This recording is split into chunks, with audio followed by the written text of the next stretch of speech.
Well, firstly, I have to say it's never come up that an international guest has ever asked me more about where I've said I've worked. But I think I'd describe the institute as being Australia's main national health statistics producing organisation to give people information about how the health system works and the welfare systems, and that involves collaborating with data sources, pulling them together, and then reporting on useful information from those data sources. And in terms of my group, even with non-international guests, I've never got that far in a conversation about my work with people. But I just have taken over a new group, or my group has changed to the Primary Healthcare Information Standards and Communications Group. So I'd probably talk to them about that, and about how, part of our job is to try and help standardise information collection to enable it to mean something, to try and get data out of doctors so we know something about what's going on in general practice settings, and also then to help in the communication of our findings out in the world, because we don't do anything directly about people's health and welfare, but our role is to try and improve it by giving the information of good quality that we provide to people who can act on it, like clinicians, performance, people who manage regional systems, state and territory systems, and who are making policy decisions.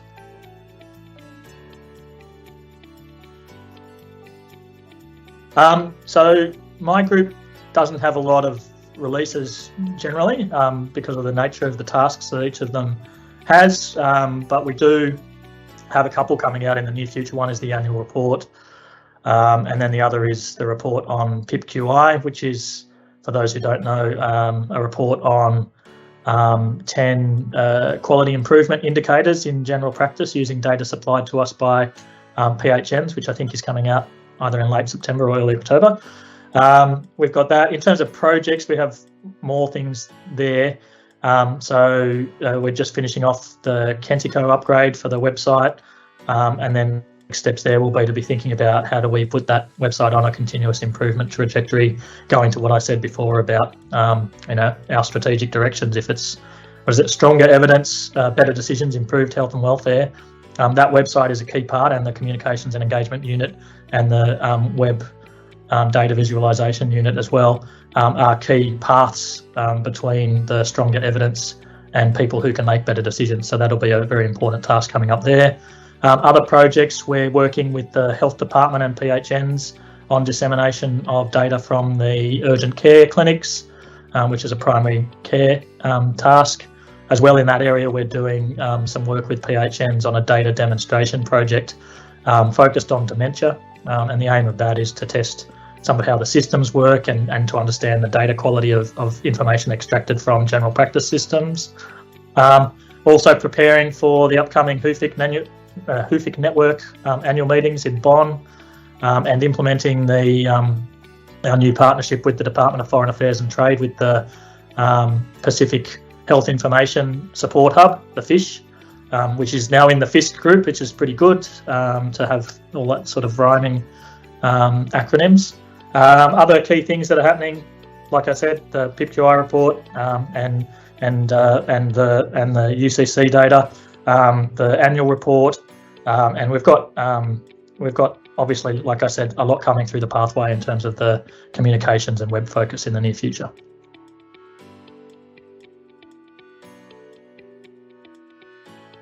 So yeah, this is one of those things where we need to be clear on the path that everybody is taking to contributing to those strategic goals. So for the newly inherited areas, for me, as I mentioned before, our strategic directions at the high level articulate a path between stronger evidence to better decisions and then to improved health and welfare. We don't do anything directly that improves people's health and welfare. We have to put our information in the hands of people who can act on it, and that can be the public, it can be clinicians, it can be people who deliver services, it can be people who plan the delivery of services or come up with policy or think about how to improve services. So, in terms of the strategic communications and engagement areas and the web and data visualization and publications areas, they make a clear contribution in being the nexus, or not the nexus, but the channel between stronger evidence and better decisions. So that's a really important contribution there. Most of my other areas are making contributions more typical of the Institute in terms of the information. So we're trying to close some data gaps in primary care by sourcing data from PHNs and others that can shine some light on what goes on in the general practice and other parts of primary care sector, as well as working to ensure that the My Health Record data that's available for research and public health purposes is of good quality and is well governed when that comes to fruition. And then, of course, there's an underpinning task that we do, and that's represented in the title of my new group, the Information Standards, which is the work we do in MIMCU to do with metadata, data standards, definitions, classifications, and generally contributing to, well, first quality data by underpinning it with, clear meanings and clear understandings of what each piece of information means, but also then working on how that information can be interoperable between different parts of the system, the healthcare system, but also different parts of the service delivery and welfare sectors across government. And that's increasingly important as the technology and data linkage work enables more of that to happen. It's really crucial to have consistency and interoperable information across all those sectors. So that's the part that we're providing there.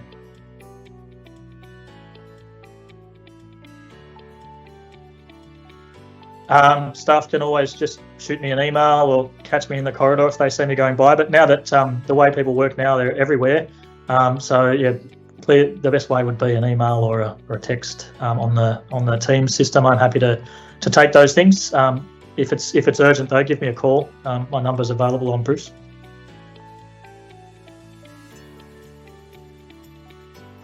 Okay. So my first job was that I worked for some kind of mail delivery company sorting envelopes, and I was then not at an age where legally I was allowed to work, and I was paid in McDonald's, I think. Yeah, a bit exploitative really. At the same time, I was a paper boy, and given the age profile of our staff, I should explain that there used to be these things called newspapers, and those in the know and who had very little time used to call them papers for short. And yeah, on Saturday and Sunday mornings, I would walk around the local area with a trolley full of them and blow a whistle to annoy people, but also to draw their attention to the fact that I was selling them. They cost like 40 cents and people would usually give me 60 cents and say something like, don't spend it all in one shop. I, of course, ignored the unsolicited financial advice, as you should always do.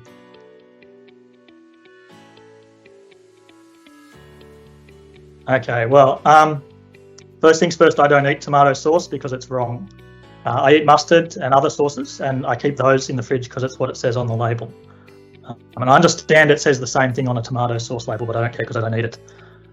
But probably the more pressing concern with sauce generally is making sure you shake it up well before you use it, so you don't get that icky sauce water on your hot dog or whatever it is you're putting it on, because no one wants that.